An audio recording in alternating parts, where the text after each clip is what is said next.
Overall, we wanted to capture the thriller genre throughout the whole of the opening sequence. Therefore, having a storyline with intensity was very important to us. I believe that the final narrative we captured conformed well to the thriller genre and also gave the audience those intense feels we wanted to capture. I also think that our narrative could be believable for a real-life story. I also believe that the setting we chose in the wooded area, as you can see here, worked really well for the thriller genre, as it really gave those feelings of isolation that we wanted our character to be in. It was also good because there was a large space we could use, and also meant there was no distractions for viewers when watching the film, as everything around the character was completely natural. However, finding the correct narrative that was understandable for viewers was harder than we thought, as all three of our group members, as you can see here, all had different ideas and we all listened to each other's opinions. However, all ideas came with negatives and positives to them. However, as a group, I believe we worked really well, as we all listened to each other and discussed in a calm manner, and no one thought they had more power over the other person, which was very important to us as a group.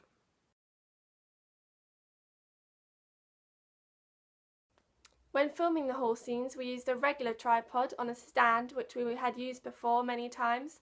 However, when we filmed the wood scenes, we used a different type of tripod, which sat on our shoulder and required someone to support it at all times.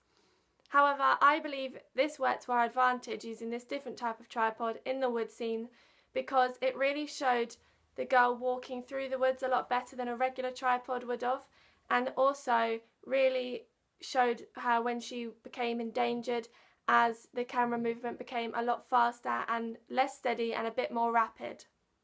Using this shoulder tripod also allowed us to track our character at a lot faster pace, because instead of having to carry a big large piece of equipment, it just sat on our shoulder.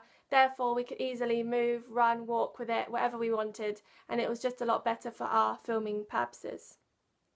Although using this type of tripod did work well, it did also come with some disadvantages, such as needing to learn how to place the camera on the tripod, then how to place the tripod on your shoulder, and how we would use it, how we would move around with it when filming.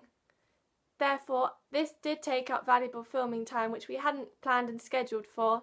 However, it does mean that in the future, if we are given this piece of equipment to use, or we have to use it in another situation, we'll be fully confident with using it, as we know exactly what to do and the best ways of moving around with it. However, there are two shots in the opening that didn't use a tripod at all and just used the handheld camera method. We did this because we believe this was appropriate for these two types of shots.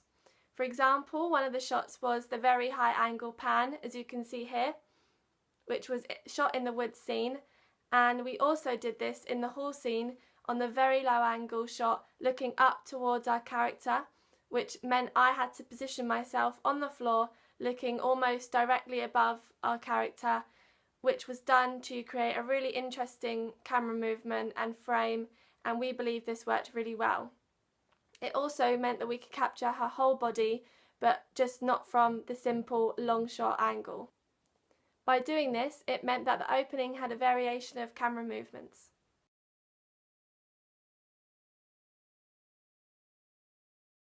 We did use a range of shots and angles throughout the opening, which did create a really good variation of frames throughout. We really wanted to use the large hall room to our advantage, as it was completely empty and up to us which space we used, what space we didn't. Therefore, that's why I used the very low angle shot, which I previously spoke about in the camera movement section before, where I positioned myself almost directly underneath our character to get that really interesting view up towards her, which created a really interesting and different type of frame, very different to anything we'd used before. As a group, we agreed that positioning our character in the correct area of the frame from shot to shot was necessary for good continuity and a good steady flow. Following on from this, filming in the hall scene did incorporate aspects which did distract the audience from the realism. For example, there was a large piano to the right of the window, as you can see here, which we were using for the majority of our frames. Therefore, we covered up with a white sheet.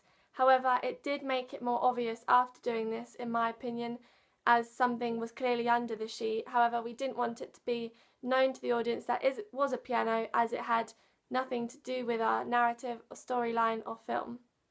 In addition to this, there was also around 5 wooden benches underneath the window, so we tried to move as many as we could to the side. However, there were 2 benches which were sealed to the floor, therefore we had to leave those there and also used a white sheet to cover them up, just in case they were shown in the film. Therefore, these were the disadvantages of using the school hall setting, as there were lots of pieces of equipment in that environment.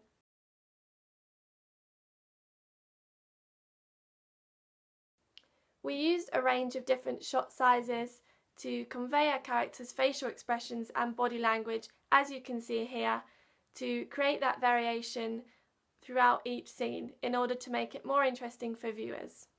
To extreme close-up shots, to block framing, to POV shots, to establishing shots and shallow depth of field shots, there is a clear difference between shot sizes throughout the opening, and this was really important to us filmmakers to include.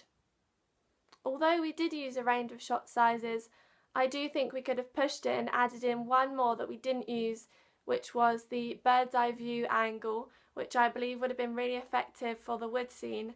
However, we couldn't have done this as we didn't have access to a drone, which would have been really good to use for this.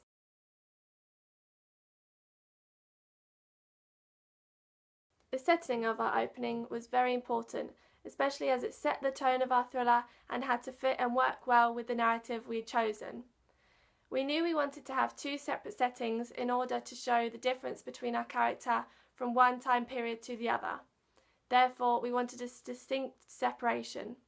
We chose to use the wooded area for one of our settings, as you can see here, because it gave good visuals and colour for our frame in comparison to our more simple other setting. The woods also emphasised the intensity as our character was being followed, and worked well as it is known for being a bit of a dark and mysterious area. As you can see here in these pictures, I actually went to the woods before filming to see any hazards that we may come across when filming the real footage. So, for example, trying to avoid things like low-hanging branches or large tree stumps coming out of the ground, as you can see here.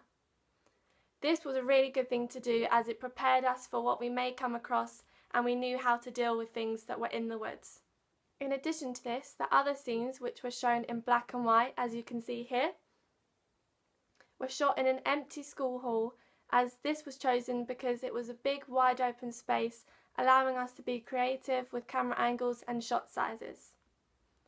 This building was also very old and had a large, unusual stone window, as you can see here, which we all agreed would be very effective if the character was positioned in front of it, as it was a good piece of decoration to go with our mise-en-scène.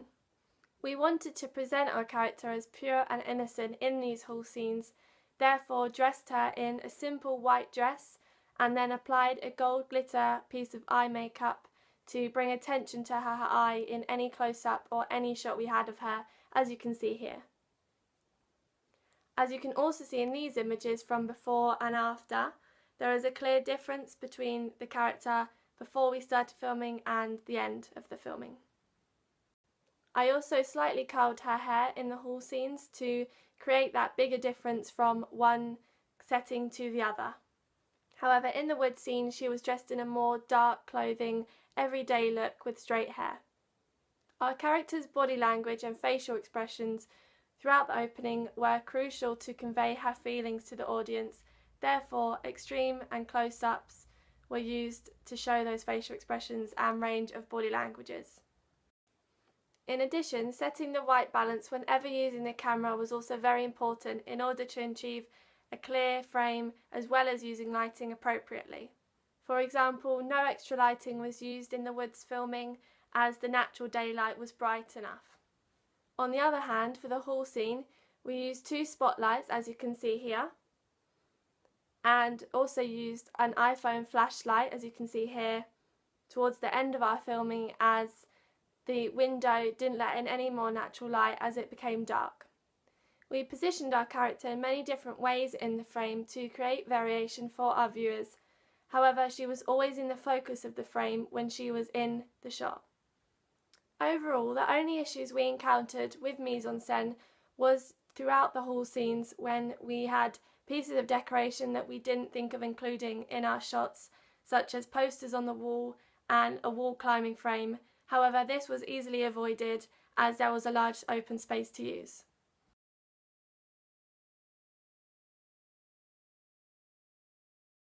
During the editing process, we ensured that the cuts between two different settings was clearly shown as two different time periods for the audience. For example, the character's hair, makeup and costume was all different from each setting, and we also edited text on the moving image, as you can see here, which quoted 3 days earlier in the bottom left-hand corner. However, I believe we could have added one more piece of text onto the moving image in the opening instead of just once in the beginning section. For example, we could have added in some extra text from what the voiceover was quoting from the script. I believe this would have added extra emphasis on the narrative and possibly would have made it more unique, in my opinion.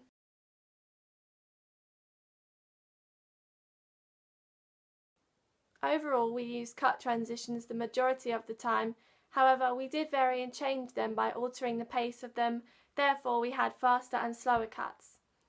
In my opinion, I really liked the fast cut we used for the shocking ending scene, which went onto the title, as you can see here, as this created a sharp and sudden ending, juxtaposing to the slower start of the opening. As you can see here, we used a gazing effect for the wood scene, which we were initially only going to use for one shot. However, as a group we agreed it looked so effective and really conformed to the thriller genre, which we wanted to incorporate throughout, therefore we used it for the whole duration. We also used a black and white colour effect from the hall scenes, as you can see here. This was because it made our character stand out more in the frames due to her dressed in the white, which stood out against the darker background behind her. I believe this helped the audience to see two different time periods and also made them question whether the hall scene was reality or just a dream. However, I believe we could have used more fade transitions and added in a wipe transition, as we didn't use one throughout the whole of the sequence. I think that the wipe transition would have worked really well in the titling sequence, as you can see here, which was just used with simple cuts.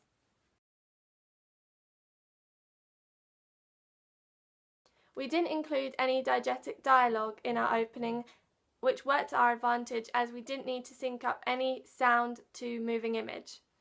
We knew from the beginning that we wanted a voiceover throughout the opening because we all agreed this was a better way of translating a message in a more sophisticated way. However, we did add in Foley sounds such as birds singing, which we got from GarageBand, as you can see here, which matched our shot of the pan of the trees, and we also added in a soft wind, also from GarageBand. We did include the non-diegetic dialogue voiceover, which we added in during post-production. However, we had recorded it before any filming was done, as it gave us something to focus on when filming and to match up with shots. We did have a problem with the first voiceover recording because we recorded it as one recording on a lapel mic, meaning we couldn't stretch it out for the whole duration of the 2 minutes. The voiceover also wasn't recorded in the correct tone of voice. Therefore, we re-recorded it using a different voice from a member of our group, which meant she really knew how we wanted it to sound. We learnt from the previous mistake of recording it as one, so we re-recorded it, a new voiceover, and divided the script into 6 different parts, making it easier when editing the voiceover onto the moving images. Following this, we also had issues finding the soundtrack that fitted with the opening, mainly because of the switch between the 2 different settings. So we either needed to have 2 different soundtracks or find one that fitted both settings. The end conclusion was that we just had one soundtrack, as it took too much time finding a good fade from one soundtrack to another, as they were all so different. However, we did change the volume and made the soundtrack louder in the hall scenes and quieter in the wood scenes, creating that variation.